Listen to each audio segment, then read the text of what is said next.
Yan, magandang araw mga idol. Bali ang vlog na ngayon sa araw na to is yung nangyari sa akin kahapon. Na-disgrasya ako, no? Yung nabangga yung aking kotse. Nag-slide ako dun sa snow, pababa. Pababa kasi yung mga idol, tapos curve. Pagbaba kong ganon, dandahan, tapos nag-slide yung aking gulong. So, hinayaan ko na lang mag-slide. Tapos biglang lumakas ng lakas ng palakas yung pagbaba niya, bumulusok, may naubra ko. Ayaw ng yung gulong ko pa ganun, pero yung takbo niya paharap pa rin. Kaya yung gulong ko umakyat doon sa gutter, tapos dumiretso na naman doon sa gutter, tapos nung pagbaba niya sa gutter, tumalon. Kaya parang napwersa siya, parang gumano, no? Tapos lumakas yung pag-slide niya ulit. Tapos bumangga yung harapan ng gulong ko sa susunod na kanto ng gutter. Kaya yung likod ko, pagbangga ng harapan, ganun, gumanon. Bali, tumapon yung puwitan ko sa bandang kanan. Kaya yung takbo ng sasakyan to, patagilid na. Ayan, so nasagi siya doon sa puno ng kahoy na kasing laki ng braso ko. Pero matibay yung kahoy.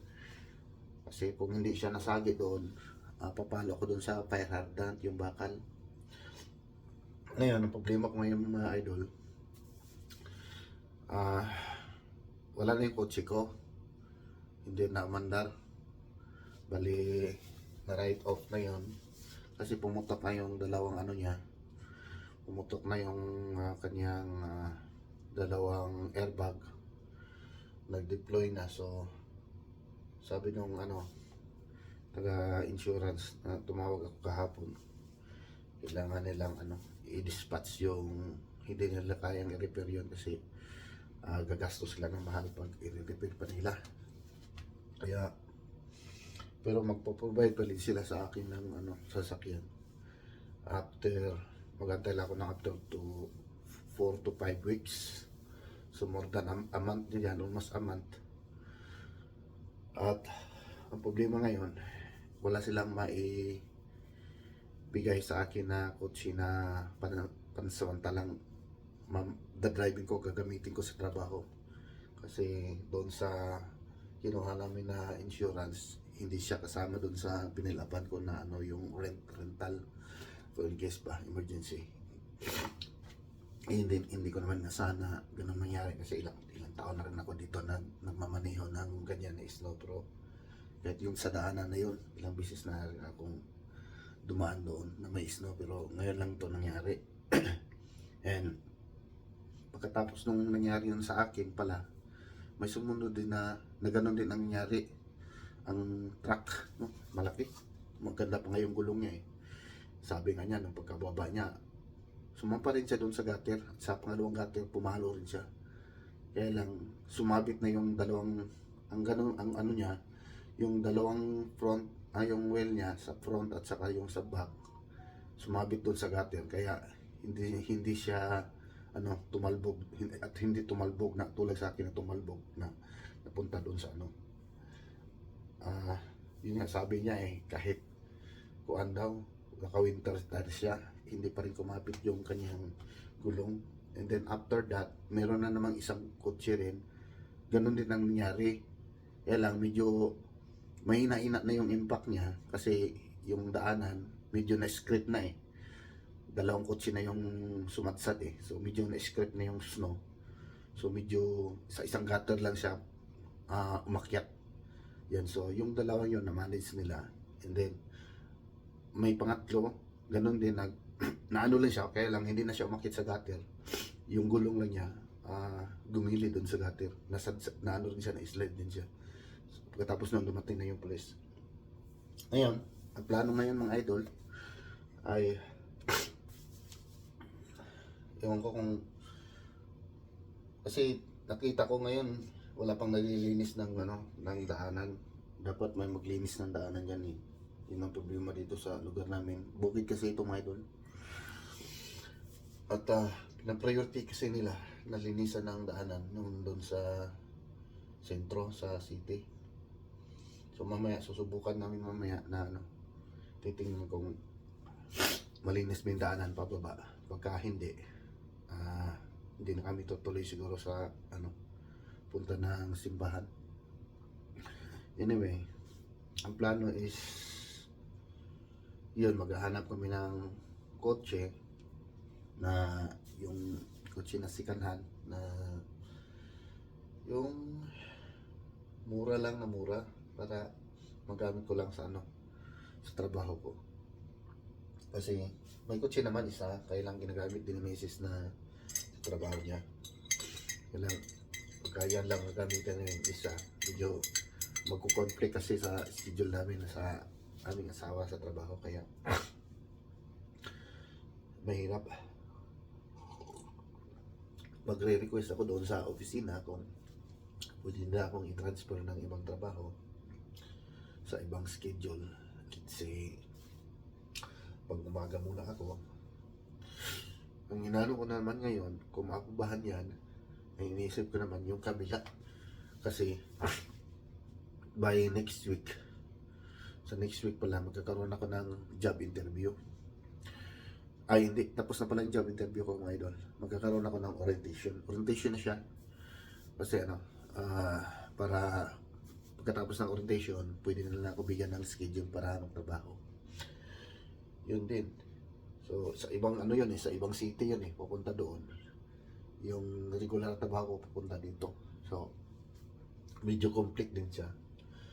Kaya sana makahanap kami ng ngayon ng sasakyan. Yung mga mumurahin lang, hindi na namin kailangan yung mahal. At least magamit ko ng ng isang buwan para hindi mag-conflict yung schedule namin ni Mrs. sa trabaho. Yan na yung ko ngayon, mga idol, yung vlog ko ngayon sa araw na to, na i-share ko sa inyo, sa mga nakapagsubaybay dyan sa nangyari sa akin kahapon. Pasalamat na rin tayo sa buong may kapal na walang nangyari sa atin. Si Mrs. nga panay check sa akin kagabi, sabi niya, pula yung mata mo, baka yung shoulder mo masakit, yung braso mo, yung dibdib mo. Sabi ko, okay lang ako. Wala namang sa akin, hindi ako na-injured. Yan, umalog lang yung katawan ko, pero ramdam ko naman sa sarili ko na okay lang ako. Okay lang naman. Ito siguro yung braso ko, kasi naramdaman ko yung yung impact. Kasi nagmamaniho tayo, di ba? Manibela na ito yung manibela. Pero, at saka yung pagpalo ng sasakyan, naalon tayo nun. Pero, kaya naman, mamanage ko naman yung sarili ko. Ayan. Ayan. So, hanggang ngayon, mga idol, medyo nakikita nyo, puting-puti yung sa labas, no? Mapatak pa rin yung yung snow. Pero hindi na siya ganun kalakas na patak ng snow. Yung parang sa atin ambon na lang kung ulan ambon. Ngayon, yun, may dumaan kotse sa labas. At baka maya okay na, pero sisilipin pa rin namin doon sa bandang bukana ng pababa. Pagka medyo clear na siya, pwedeng dadaan tayo. Pero pag hindi, babalik kami, uwi kami dito. At saka, kasi yung nangyari kasi kahapon, nung pagbaba kong ganon, nakita ko na wala pang trace na wala pang bakas na may dumaan. Bali, yung kalsada, snow pa. Yan. So, kahit anong dahan ko, pa rin. Na-slide pa rin. Ayan. So, yun. Babala din sa ating mga driver. Lalo na sa lugar na to. Sa mga ganitong lugar na may mga snow. Ayan, ingat po tayo. At pagka gano'n pala,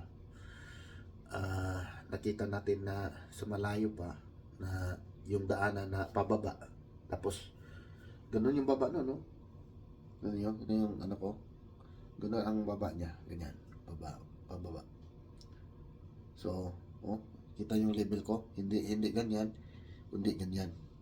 Ganyan. Tapos paliko po ganun. Kaya, disgrasya talaga. Abutin doon. Kaya, ingat lang sa pagmamaniho. Lalo na sa mga lugar na may snow. And, syempre kahit walang snow yung lugar tulad na dyan sa Pilipinas, walang daing snow dyan, pero pag ulan, madulas yung daanan. Yun, ingat lang mga idol. Ayan. At lagi tayong manalangin. Ayan, at lagi magpapasalamat.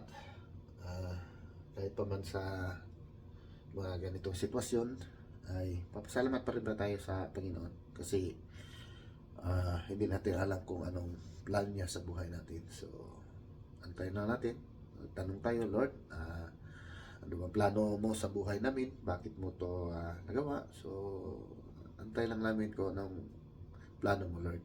Salamat, at hindi mo pa rin kami pinabayaan, at proteksyonan mo pa rin kami sa disgrasya. Ganun lang, idol. Yan. So, yun. Yun lang ang ibabahagi ko ngayon sa umagang ito, mga idol. Maraming salamat sa pakikinig sa akin, no? Yan. Bala ko sana dun sa labas akong magkakape, kaya lang parang nilalamig ako, mga idol. Kaya dito lang ako muna sa loob ng bahay. Yeah, so yun, mga idol, hanggang dito na lang yung vlog ko, no? Ayan, maraming salamat sa pakikinig at sa mga nagdasal sa akin. Maraming salamat po. Ayan. Ingat po kayo lahat dyan. God bless po. Bye-bye, mga idol.